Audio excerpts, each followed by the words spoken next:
There are so many seemingly difficult experiences in nature that demonstrate the ease of flow and adaptability.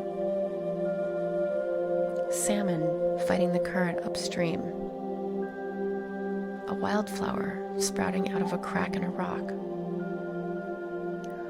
A mountain goat scaling a narrow and harrowing ledge. Nature doesn't resist changes. It adapts in perfect harmony.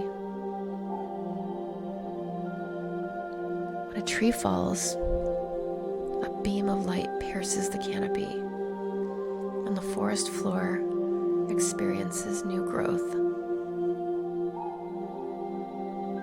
These seeds that have been lying dormant for seasons now take root and shoot up brilliantly as crisp new growth.